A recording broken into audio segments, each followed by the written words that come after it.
Hi and welcome to the Ruby Tuesday. My name is Ruben, and this is my review for Netflix's original documentary short, Little Miss Sumo. Banned from competing professionally, female sumo wrestler champion Hiyori will have to retire at the age of 21. Fighting tradition, Hiyori embarks on a remarkable journey confronting obstacles both inside and outside the ring in an attempt to help change Japan's national sport forever.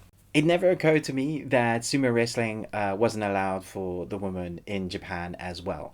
And so immediately you're on this story, this journey, as you are embark on this mission to see whether that may change in the future.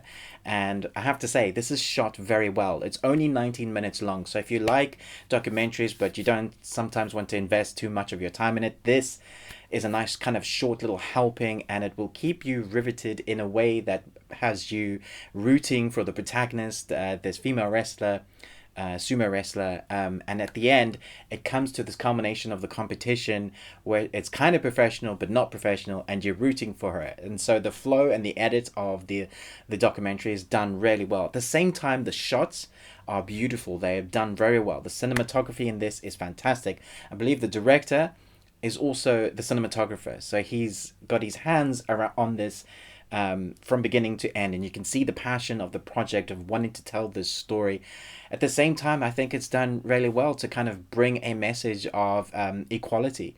I never knew this was an issue. I'm not a huge sumo wrestling fan, apart from like what Hollywood and what I've seen in films and TVs. That's all I know. So this brought a little bit of information to me. I do like to expand my horizons and watch documentary shorts and documentaries and just see what's out there in the world to kind of fill my brain with more than all the fiction that I watch and stuff that I review. And this was really interesting to see, and it helped expand my horizons a little bit. And I love the way it was filmed. I love the story, but I do hope this does bring a little bit of a light to helping equality, especially in sports where women aren't allowed to compete because they're women, which seems ridiculous in this day and age.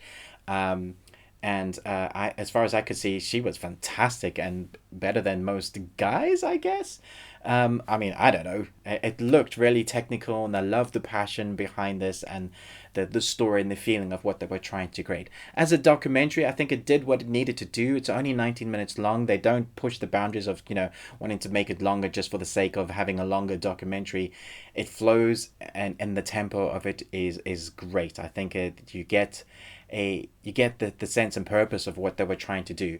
My only little kind of I guess niggle would be to suggest watching it with subtitles and in the original language, because when I was watching it with the English version, it was difficult for me to concentrate. It's not that it's badly done, it's that the when you get two languages. So it's, you hear the protagonists talk or the characters talk in their own language, and then you have the English just come after it, and that's quite disorientating.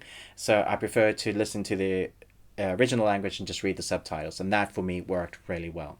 I'm not going to talk too much longer on this because I don't want to go longer than the actual documentary. It's very entertaining. Let me know in the comments below if this is something you heard about it. It's filmed well, it's directed well, it's an interesting story. So yeah, give it a go.